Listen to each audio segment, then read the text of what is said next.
សូម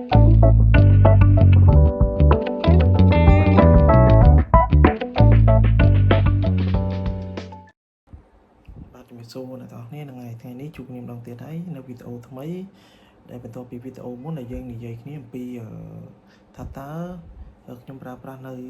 ឧបករណ៍អ្វីខ្លះដើម្បីយកមកថតវីដេអូសម្រាប់ផុសនៅលើ YouTube អញ្ចឹងណាហ្នឹងហើយខ្ញុំបានរៀបរាប់ប្រាប់អ្នកទាំងអស់គ្នាហើយដែរហើយបើសិនជាគ្នាយើងណាដែលអត់ទាន់បានទៅមើលវីដេអូហ្នឹងទេអាចចូលទៅមើលវីដេអូនៅក្នុង description ដែលខ្ញុំដាក់ហ្នឹងហើយកុំភ្លេចជួយ subscribe ម្នាក់មួយផងដើម្បីជួបគ្នានៅវីដេអូក្រោយៗទៀតអញ្ចឹងណាពួកខ្ញុំមានអី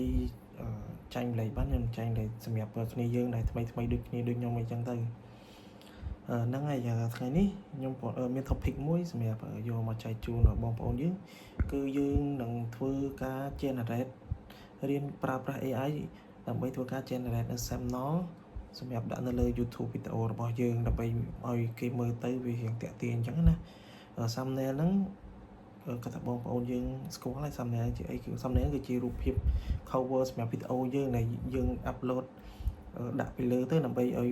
គេមើលមកវាមានអក្សរវាមានអីនៅលើហ្នឹងអញ្ចឹងវាមានភាពតាក់ទាញទៅកាន់វីដេអូយើងហើយតាក់ទាញអ្នក view អ្នកអីចឹងទៅអញ្ចឹងដើម្បីធ្វើវីដេអូហ្នឹងបានទី1យើងត្រូវមានរូបភាពខ្លួនឯងយ៉ាងណាខ្ញុំធ្វើការបង្ហាញព្រោះខ្ញុំនឹង record screen នៅលើទូរស័ព្ទមួយទៀតទូរស័ព្ទនេះហ្នឹងហើយជំហានទី1យើងត្រូវចូលទៅបើសិនជាយើងប្រើ iPhone យើងចូលទៅកាន់ App Store បើយើងប្រើ Android យើងចូលទៅកាន់ Play Store ទៅហើយយើង search ទៅពាក្យថា Gemini អូខេ Gemini ហ្នឹងហើយនៅក្នុងនេះគឺខ្ញុំបាន install ហើយអញ្ចឹងខ្ញុំចុច open ទៅអូខេហើយបន្ទាប់មកយើងធ្វើការ upload រូបភាពដែលយើងចង់ដាក់ model មួយណាឬថាខ្ញុំចង់ដាក់រូបខ្ញុំអញ្ចឹងខ្ញុំចាប់ដើម add នេះមកហើយខ្ញុំចុច gallery ទៅជ្រើសរើសរូបខ្ញុំទៅ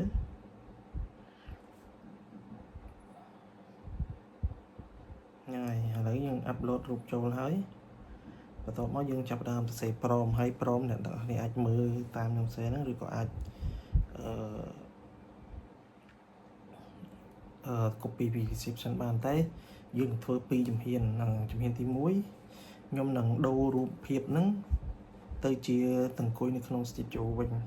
ញ្ចឹងឥឡូវយើងចាប់ដើមសរសេរ please change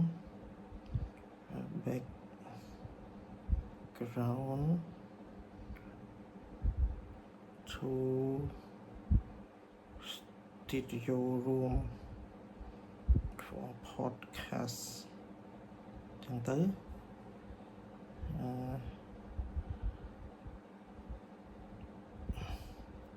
អូខេហើយយើងសេប៉ុណ្ណឹងយើងចាប់តាម generate មកតង់សិន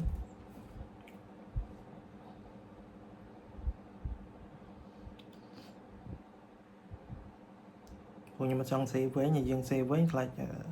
វាវែងពេកយើងអត់យល់អញ្ចឹងណាហើយខ្ញុំចាប់តាមសរសេរមកតង់សិនខ្ញុំមើលលទ្ធផល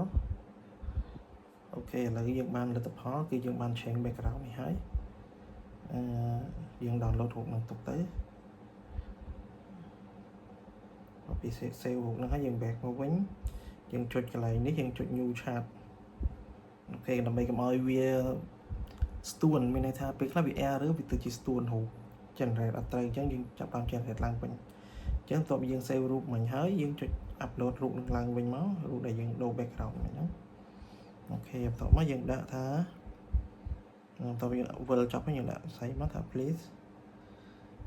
generate YouTube thumbnail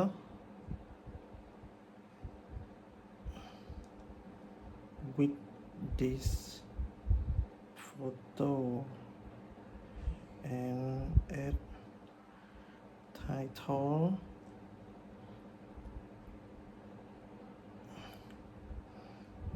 how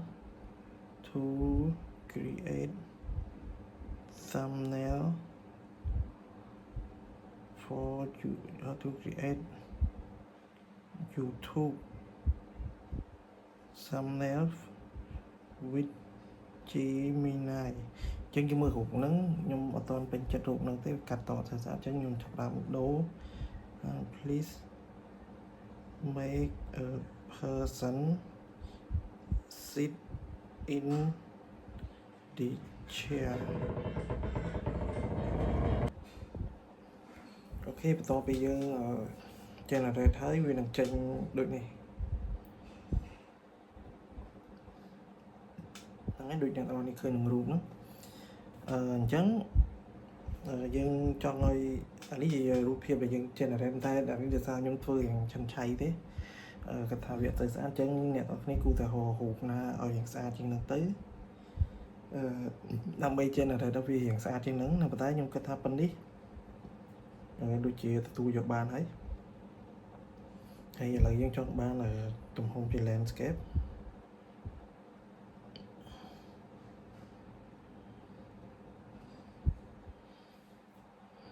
make the photo landscape and the person sit in a chair with table in front of him with mic ចឹងខ្ញុំធ្វើការ generate បន្តទៀត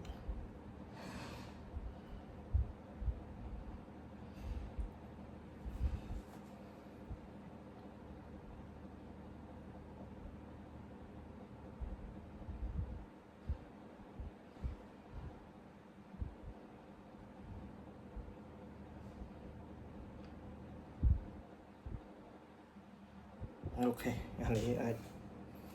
មើលទៅអាចយ៉ាងតំណងចឹងគាត់ថាយកចុងក្រោយនេះហើយព្រមនេះចាំខ្ញុំនឹងផាសជូនអ្នកនរគ្នាឬក៏អ្នកអាចមើលតាមវីដេអូខ្ញុំធ្វើតាមខ្ញុំទៅព្រោះតកតនឹងការសេព្រមនេះវាតម្រូវការយើងហ្នឹងអាចយល់ពីភាសាអង់គ្លេសខ្លះដើម្បីអាចទៅសេវាបានហើយវាថាអត់នេះទេអ្នកនរគ្នាអាច follow របស់ខ្ញុំទៅខ្ញុំនឹង copy ដាក់ក្នុង description ឲ្យអូខេអញ្ចឹងយើងអាច save វាទុកទៅហើយចំពោះតកតនឹងរឿងអក្សរចង់និយាយថានេះខ្ញុំដាក់ប៉ុណ្្នឹងហើយអ្នកទាំងអស់គ្នាអាចដាក់មក design អាចផ្សេងបន្ថែមបន្តទៀតមក design it to look more cool with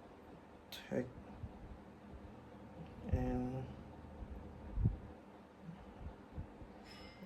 add YouTube logo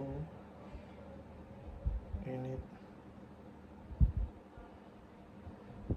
I want photo size nói trong vốn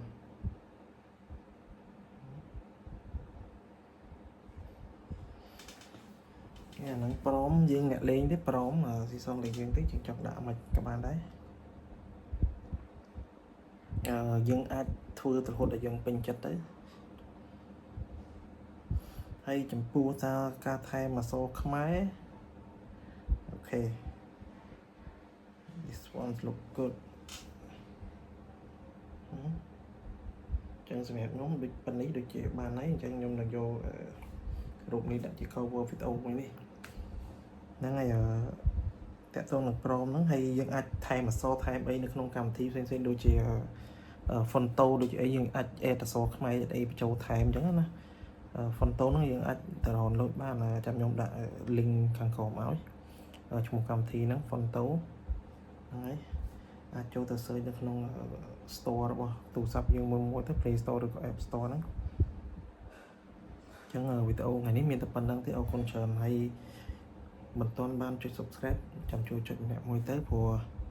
បើសិនជាថ្មីដូចគ្នាអាចជួយ follow ដើម្បីចាប់កែម video ឲ្យគ្រប់ម៉ោងអញ្ចឹងណា